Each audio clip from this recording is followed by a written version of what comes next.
అభివృద్ధి అంటే సార్ ఈ రాష్ట్రం 100 సంవత్సరాలు కూడా సుభిక్షంగా బతకడం కోసం సార్ పునాదులు వేయడం అభివృద్ధి. ఈ జీవన విధానం. రెండవది, ఈ రాష్ట్రంలో ఉండే ప్రజలు వాళ్ళ కాళ్ళ మీద వాళ్ళు నిలబడి సార్ ఎవరి సహాయం లేకుండా వాళ్ళ ఆస్తులు పెంచుకోవడం కోసం ఒక మౌలిక వసతులు నిర్మించడం అనేది అభివృద్ధి. సార్ ఈ రాష్ట్రంలో పుట్టిన బిడ్డలు వాళ్ళ కాళ్ళ మీద వీళ్ళు నిలబడి వాళ్ళు రాష్ట్రంలో దేశంలో వివిధ రాష్ట్రాలకు పోయి బతకడం, అదేవిధంగా ప్రపంచంలో దేశాలకు పోయి బతకే విధంగా సార్ పనిచేయడం, వాళ్ళకి ఆ వసతులు కల్పించడం అనేది అభివృద్ధి.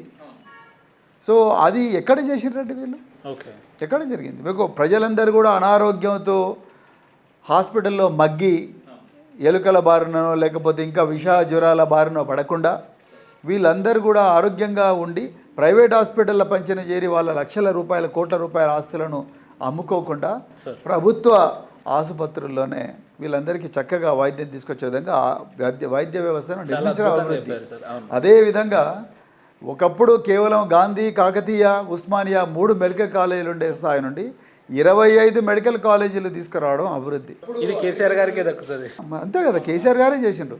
ఒకప్పుడు కేవలం 200 గురుకుల పాఠశాల దగ్గర నుంచి దాదాపు 1000 గురుకుల పాఠశాలలు ఇచ్చి ఒక్కొక్కరికి 1,20,000 రూపాయలు ఖర్చు చేయడం సంవత్సరానికి, అది అభివృద్ధి. సార్ ఈ అభివృద్ధి ఎక్కడ చేసిండు రేవంత్ రెడ్డి చెప్పండి?